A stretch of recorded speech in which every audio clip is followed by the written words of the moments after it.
Друзья, вот такой вот мощный AX11000 роутер от TP-Link. Это такая, знаете, игровой флагман компании TP-Link на начало 2021 года. Да какое же начало? Уже март 2021 года, когда мы его снимаем, и он уже появился достаточно давно, но такое распространение с развитием Wi-Fi 6 сетей он получил только вот буквально сейчас. Мы его тестировали достаточно долго.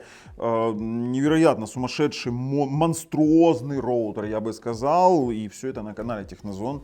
Поехали.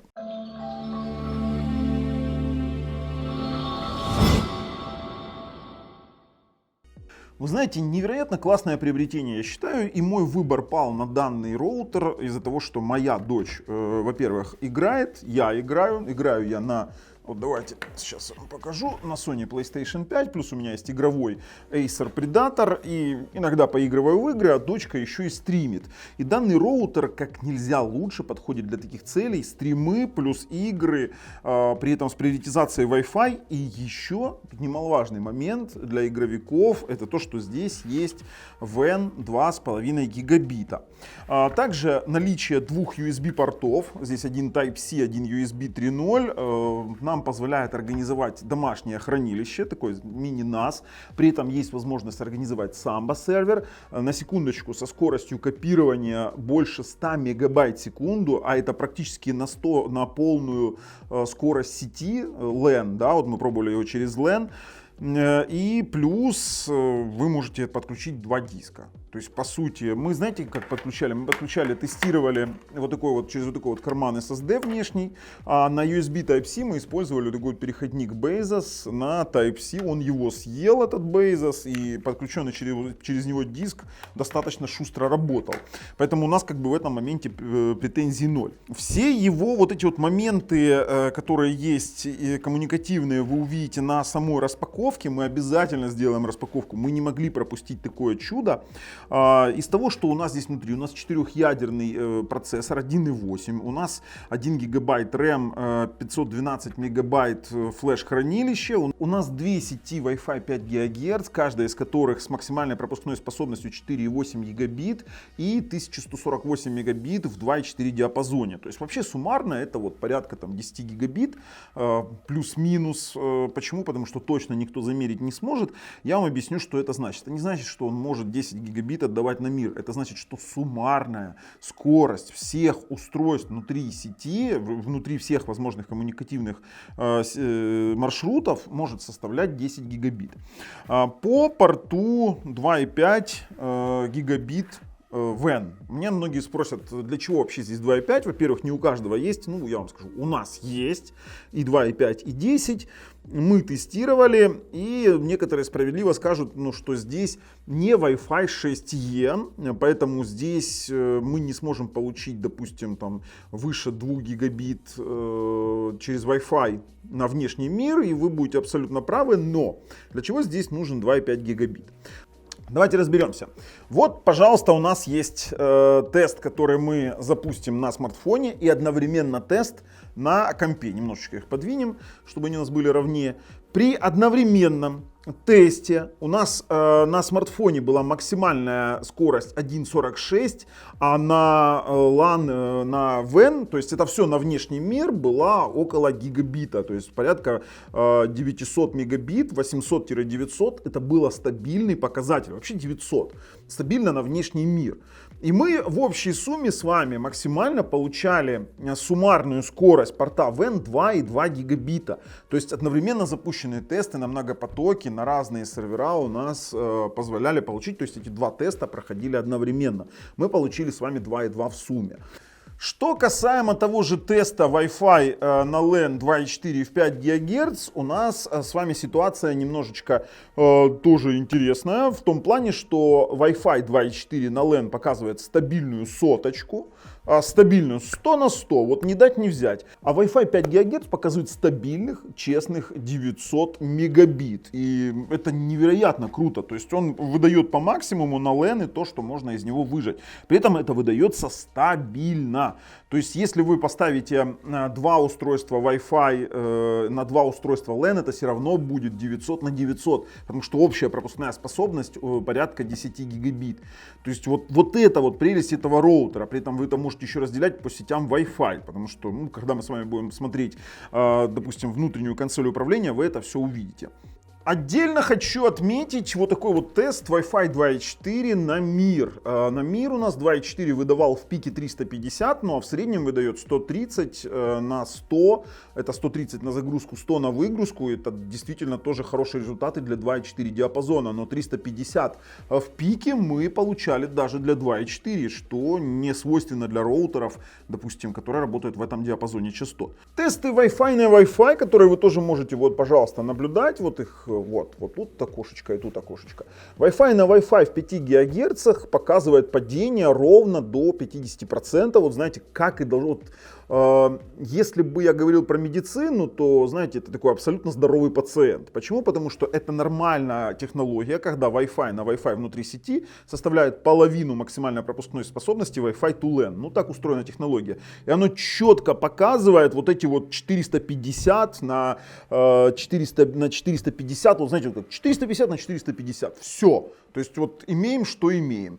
Поэтому падение Wi-Fi на Wi-Fi 50% от общей пропускной способности Wi-Fi на LAN. Это отличный результат.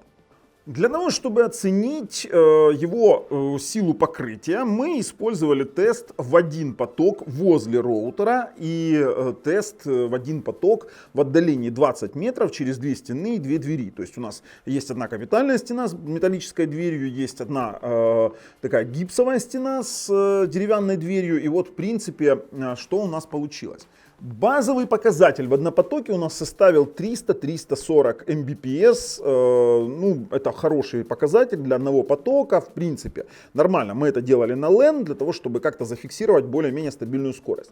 При этом отдалении у нас было падение до 160-220 мегабит на загрузку. И вот опять тот же нюанс, вернее, опять тот же вариант складывается у нас, что данный роутер вкладывается в абсолютно хорошие показатели для такого удаления. Мы тестировали очень много роутеров с такими вариантами удаления, и падение было действительно намного сильнее. Но при этом не обошлось у нас и без ложки дегтя, потому что в 2.4 диапазоне при таком удалении падение составляло ощутимых от 60 до 80%.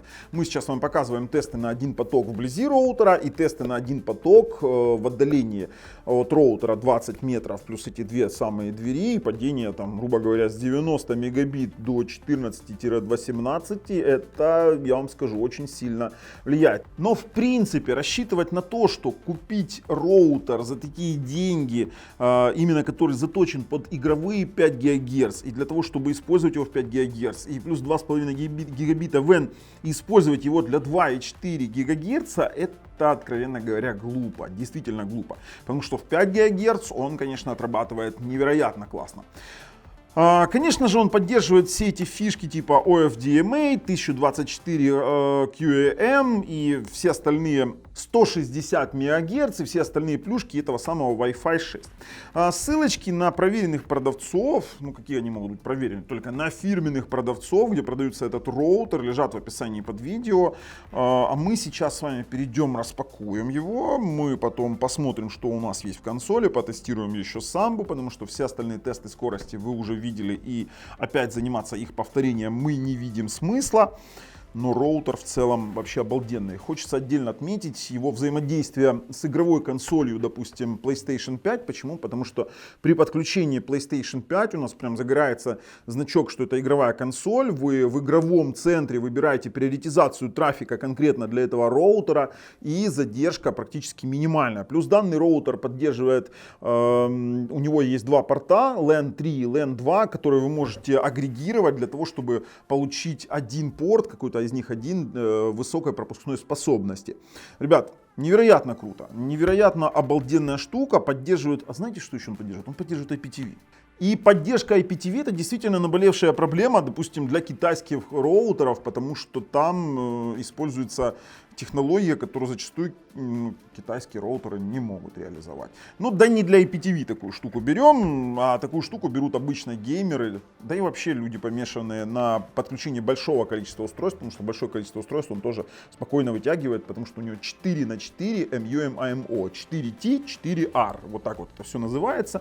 И плюс есть бимформинг, вот, кстати, вот это вот отдаление в 20 метров, да, плюс две этих двери позволяет получить такие результаты падения, такие базовые, именно небольшие, благодаря бимформингу. Бимформинг это возможность реконфигурирования антенны и направления усиленного сигнала в определенную точку нахождения клиента, который подключен к этому роутеру. Поэтому, ладно, все, уже слишком много сказал, переходим, смотрим на его панель управления, скорости вы уже видели, подписываемся, нажимаем колокольчик, чтобы не пропустить наши дальнейшие обзоры, а еще розыгрыш. Вот, кстати, на текущий момент разыгрывается такая вот Sony PlayStation 5, ссылочки на условия лежат в описании под видео. Если вы еще не участвовали ни в одном из наших розыгрышей на нашем канале, то действительно нужно подписаться. А если уже нет этой PlayStation 5 в описании под видео, то там есть приз не менее интересный. Это я об этом просто-напросто уверен.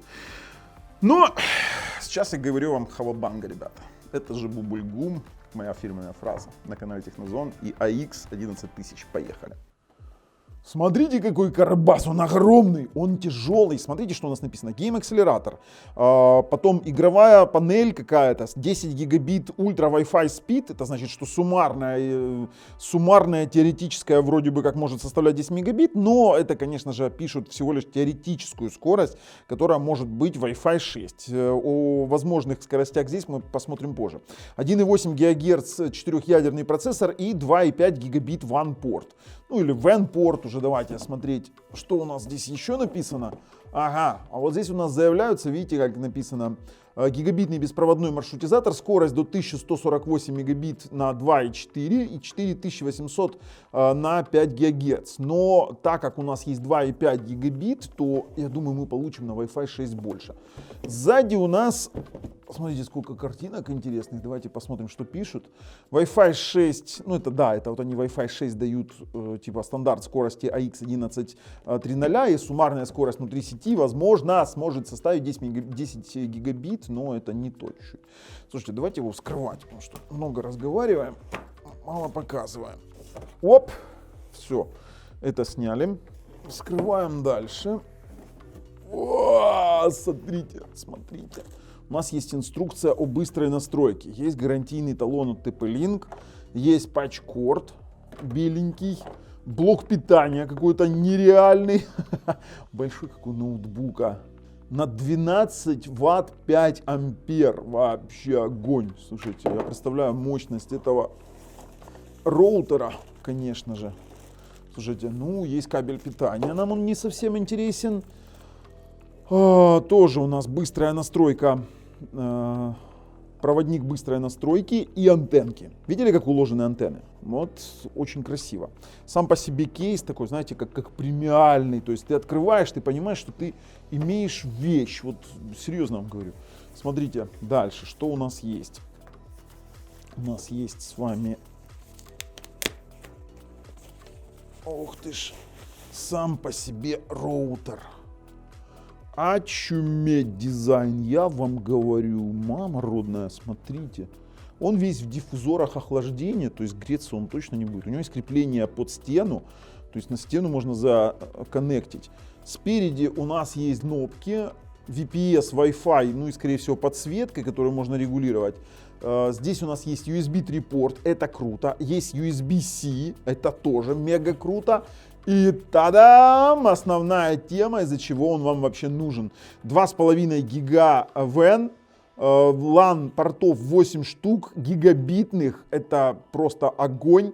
Power off, power on, ну сама по себе кнопка reset. И в принципе сами по себе вот сверху у нас разъемы для крепления антенн. Давайте антенки подостаем. Ах, вы вообще антенны эти видели? Вы вообще антенны эти видели? Как их вообще крепить? Они просто вставляются. Смотрите. То есть раз. То есть она просто вот все вставилась и зафиксировалась. Давайте. 2, Это мне наша Аня сейчас подает эти все антенны. Есть. 3. Это нереальный роутер вообще, как по мне. В отличие от его конкурента, здесь есть одно классное решение. Это статично расположенные антенны, которые, ну, они не будут, скажем так, изламываться. Смотрите, как вообще это круто все сделано. Дизайн. Тут за один дизайн вообще можно, я не знаю, заплатить те деньги, которые он стоит. Давайте, 4.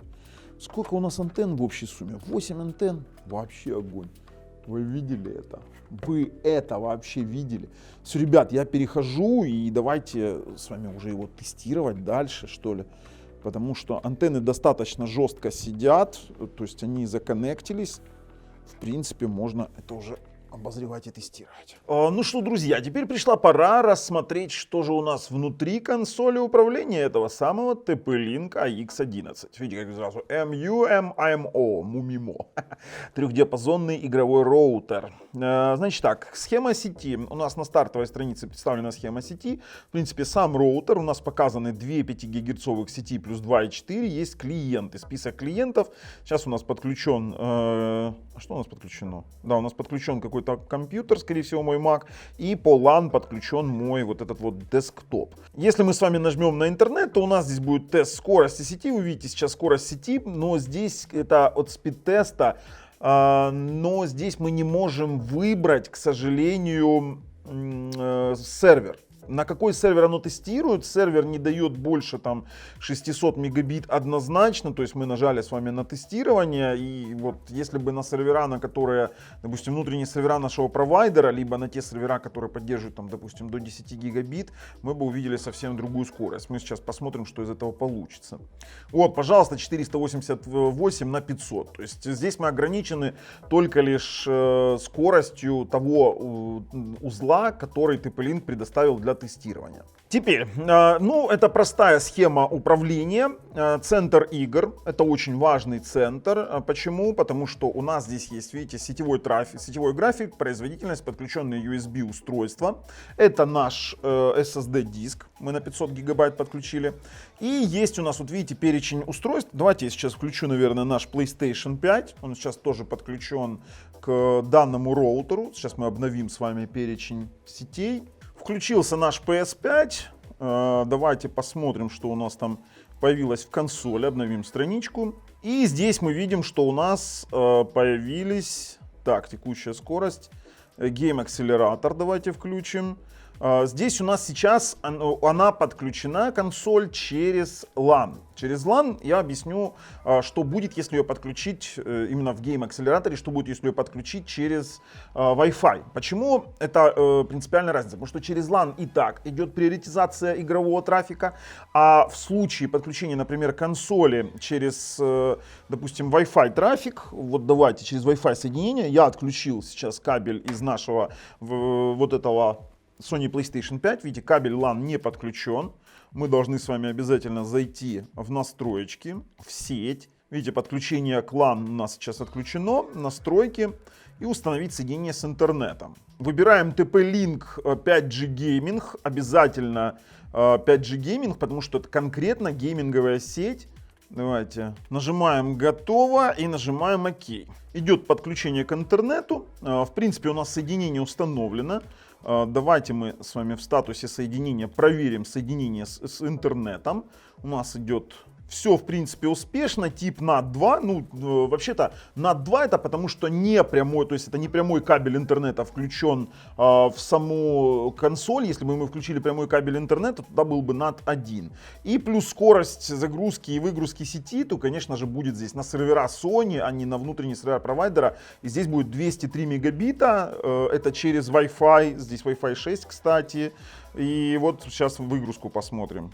Ну, выгрузка на Sony всегда была низкая. Как же это теперь отображается? Видите, здесь появился значок о том, что это игровая консоль. По сути, мы сейчас с вами включаем приоритизацию устройства и выбираем время приоритизации. Это значит, что оно будет приоритизировано всегда. Это значит, что весь трафик, который будет идти через игровую консоль, он будет иметь приоритет перед всем остальным трафиком. То есть, если вы будете смотреть кино какое-то 4К, оно будет тормозить кино, ну, оно не будет, конечно, тормозить, потому что скоростей хватает, оно будет отдавать приоритет консоли, поэтому вы будете играть всегда без задержек. Это касается не только консоли, это касается и, допустим, игровых ноутбуков, игровых компьютеров. Вот, видите, в гейм-акселераторе у нас сейчас будет показываться время задержки, то есть у нас самая минимальная задержка сейчас видите, 1,7 миллисекунд. То есть есть у нас Game Protector антивирус.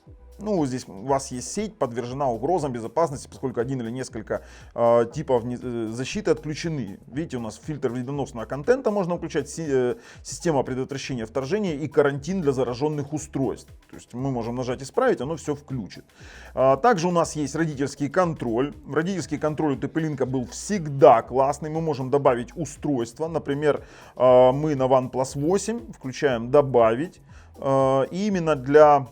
Давайте выберем имя, там, допустим, Вова, это мой смартфон, и мы на этом смартфоне указываем возраст, ну, укажем мне подросток 13-17 лет, мы выбираем материал, который нужно фильтровать, материалы для взрослых, платный контент, медиа, загрузить, игры, ну, допустим, мы можем с вами ему половое воспитание оставить, можем выключить, и плюс мы можем включить сюда ключевое слово или URL. Здесь мы с вами можем фильтровать сайты, то есть заблокировать сайты, вот, например, 360 Safe, мы выбрали сайт, мы можем там какой-то еще сайт, можем Pornhub, вот видите, Pornhub, он сразу ищет по различным хостам по вашему ключевому слову. Нажимаем «Далее». И здесь мы можем задать время сна, временные ограничения для данных устройств, которые у нас под родительским контролем. И родительский контроль на TP-Link действительно один из самых крутых. То есть мы здесь можем посмотреть подробности, топ-10 посещений и историю посещений. Это что позволяет контролировать вашего ребенка. Это классная штука. Но я удалю свой смартфон, потому что, ну, как без Pornhub. Я шучу, конечно. Ребят, также у нас есть тут Smart Light помощник, и вы можете использовать Алексу, но, к сожалению, в наших странах СНГ не совсем развита, но сам факт того, что это есть. Поддержка VPN-серверов, в частности OpenVPN, PPTP, Россия и мир, и есть у нас соединение через OpenVPN и PPTP VPN подключение. Можем тоже с вами с этим работать. Кстати, самое классное в VPN-серверах OpenVPN можно поднять антизапрет и заборона сразу, то есть без каких-либо мучений, то есть он поддерживает это все дело. Перенаправление портов можете делать и диагностика игр. Вы можете пинговать и трассировать сервера игровые, в принципе, разбер пинг-пакета поставить, он будет трассировать и смотреть, как работают те или иные сервера. Это вот что касается сервера именно игровых возможностей. Вот давайте мы, в принципе, чуть поиграем. Видите, производительность, загрузка процессора. Я хочу посмотреть в гейм-акселераторе, сколько он ускорял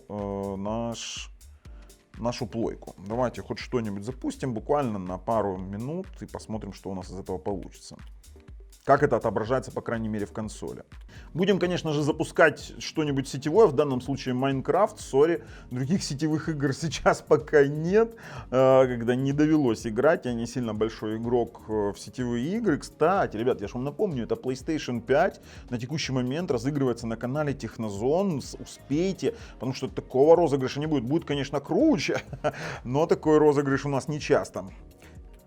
Давайте нажимаем «Играть». На каких-нибудь серверах. Сейчас посмотрим в консоли, что у нас там. И вот пошло у нас, видите, показывает задержку 1 миллисекунда. Слушайте, вообще класс. А все остальные понижены очень сильно. Видите, MacBook мой понизили до 533 миллисекунд. Вообще очень сильно. Мы сейчас тут в Майнкрафте, слушайте, ну это позволяет играть, конечно же, в сетевые какие-то игры, очень классно, но это не все, ну PlayStation 5 это не самый хороший показатель для такого роутера, потому что на таком роутере очень классно вести стримы для игровиков, то есть они играют и стримят одновременно, допустим, через этот роутер, при этом можно вести 4К трансляции при наличии даже гигабитной сети. Все, с PlayStation мы закончили, как бы. можем ее спокойно выключать. И поехали дальше. Раздел интернет, здесь у нас все очень просто. Динамический адрес, можно выбрать статику, PPP, OE, L2TP и PP2TP. Есть беспроводной режим, где есть базовые какие-то настройки типа OFDMA. Это фишки Wi-Fi 6 Smart Connect для устройств. Вот видите, позволяет использовать одинаковые настройки на каждом беспроводном диапазоне. Роутер назначит устройство на соответствующий диапазон в соответствии с требованиями сети.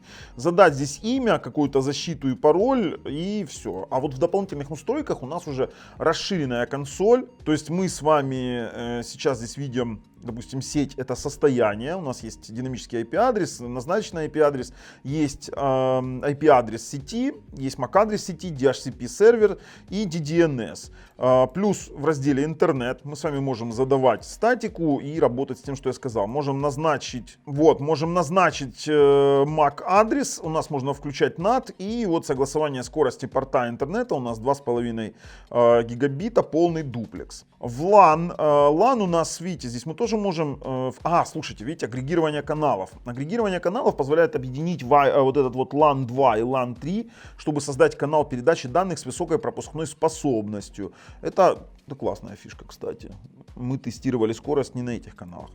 Ну да ладно, все равно выше гигабита не прыгнуть на ланах. IPTV. Здесь поддерживается IPTV. И, кстати, здесь можно даже использовать Voice over IP. Это VoIP, такая технология, когда у вас по IP, ну, для IP-телефонии неплохо. Так, сейчас вы можете включить. И здесь вы можете выбирать, видите, у нас тут, конечно, для Португалии, для Австралии, Сингапура. Можете создать мост, а можете указать вручную. Стандартный DHCP-сервер, где мы можем с вами, в принципе, вот видите, у нас здесь есть все устройства, которые подключены. Даже по страницам можно посмотреть. DDNS, управление, маршрутизация есть. Здесь вы можете строить статические маршруты. Теперь TP-Link ID. Вы можете использовать TP-Link ID для того, чтобы управлять своей сетью удаленно через приложение Teaser.